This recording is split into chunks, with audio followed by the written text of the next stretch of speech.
আছেন তার প্রমাণ কি, তার দলিল কি? আল্লাহ যে আছেন তার প্রমাণ হলো গোটা বিশ্ব ভুবনের জীবজন্তু, প্রাণীকুল আছে, যত প্রাণীকুল আছে, জান আত্মা যার ভিতরে রয়েছে, এই সমস্ত আত্মার ভিতরে আমাদের দৃষ্টি করি, তার আল্লাহর পরিচয় ভেসে উঠবে, আল্লাহর স্থিতি এখানে পাওয়া যাবে। অর্থাৎ এই সমস্ত বস্তুই আল্লাহর উজুদের, আল্লাহর অস্তিত্বের নিদর্শন স্বরূপ। এর ভিতরেই আল্লাহ যে আছেন প্রমাণ পাওয়া যায়, আল্লাহ যে আছেন তার প্রমাণ পাওয়া যায়। আল্লাহ তাআলা পবিত্র কোরআন সূরা নাহলের ৬৬ নম্বর আয়াতে বলেন, ওয়া ইন্না লাকুম ফিল আনআমি লাইবরাহ, চতুষ্পদ জন্তুতে অবশ্যই রয়েছে তোমাদের জন্য শিক্ষা। এই যে চার ঠ্যাঙিয়া জন্তু, আল্লাহ বলেন এই চতুষ্পদ জন্তুর মধ্যেও আমি তোমাদের জন্য শিক্ষণীয় বস্তু রেখে দিয়েছি, শিখার বস্তু আমি রেখে দিয়েছি। নুসকিকুম মিম্মা ফি বুতুনিহি মিন বাইনি ফারসিন ওয়া দামিন লাবানান খালিসা সাইগাল লিশারিবিন। আল্লাহ বলেন পেটের ভেতরে এই জন্তু, জীব জন্তু, এদের পেটের ভেতরের গহর রক্তের মধ্যখানে তোমাদেরকে আমি দুধ পান করাই, তোমাদেরকে দুধ আমি পান করাই, যা খাঁটি এবং পানকারীদের জন্য স্বাচ্ছন্দ্যকর। আল্লাহ এখানে বলেন এই যে জানোয়ার জন্তু দেখো, এর ভিতরেও আমি তোমাদের জন্য শিক্ষণীয় বস্তু রেখে দিয়েছি। কিভাবে?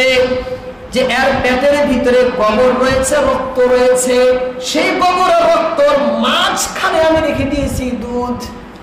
এদিকে গোবর, এদিকে রক্ত, এর মাঝে রেখেছি দুধ। কিন্তু এইভাবে সংরক্ষণ করেছি, গোবরের ছোঁয়াও সেখানে নেই, রক্তের স্পর্শও সেখানে নেই। তোমাদের জন্য খালিসান লাবানান খালিসান, একদম খালিস দুধ তোমাদেরকে দেওয়া হচ্ছে, একদম একদম নির্ভেজাল খালিস দুধ। সাইগা, সাইগা মানে স্বাচ্ছন্দ্যকর, লিশারিবিন মানে পানকারীদের জন্য। হ্যাঁ, পানকারীদের জন্য সুখের, আরামের এবং স্বাচ্ছন্দ্যের কারণ হিসাবেও বা স্বাচ্ছন্দ্যকর হিসাবে এই দুধ কাজ করে। আব্দুল্লাহ ইবনে আব্বাস রাদিয়াল্লাহু তাআলা আনহুমা তিনি বলেন, তাফসীর ইবনে কাসিরের মধ্যে রয়েছে, তিনি বলেন জন্তুরা যখন ঘাস খায়, জীবজন্তু যখন ঘাস খায়, এই তাদের ভক্ষিত ঘাস গিয়ে পাকস্থলীতে জমা হয়। কোথায়?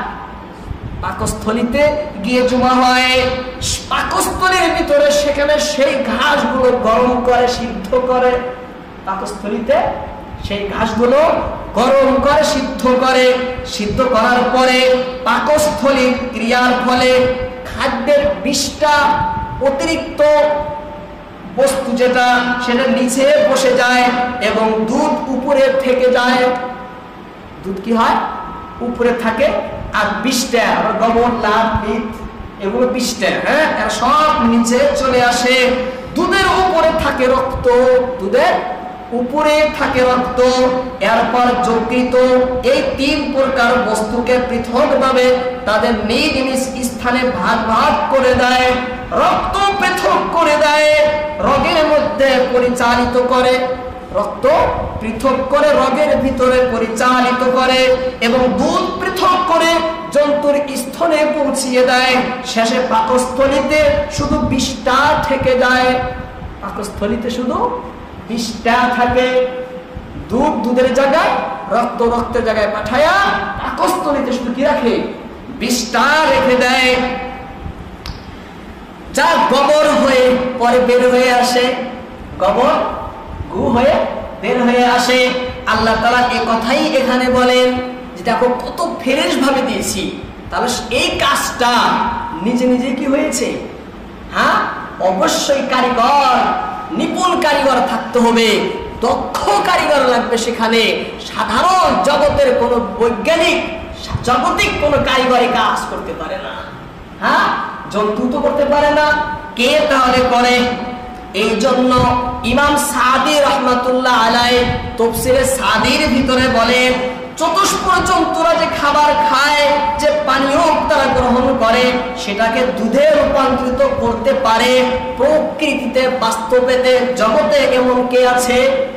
হ্যাঁ, তাকে যে দুধে পরিণত করে। জগতের ভিতরে এমন কোন শক্তি আছে, এমন কোন শক্তি রয়েছে যে শক্তি কাজটি নিখুঁতভাবে সম্পূর্ণ করে? কোন সত্তা এই গোবর রক্তের মাঝখান থেকে খাঁটি ও স্বাচ্ছন্দ্যকর দুধ বের করে আনে? সেই সত্তা নিখুঁতভাবে কাজটি সম্পূর্ণ করেন। আমরা সেই সত্তাকে আল্লাহ বলে ডাকি। আমরা যে সত্তাকে আল্লাহ বলে ডাকি, মালিক, খালিক, রহমান, রহিম, গফফার, সত্তার বলে যে আল্লাহকে ডাকি, সেই আল্লাহ এই কাজটা করেন। সে আল্লাহ ছাড়া, এমন সত্তা ছাড়া আর কেউ পারবে না।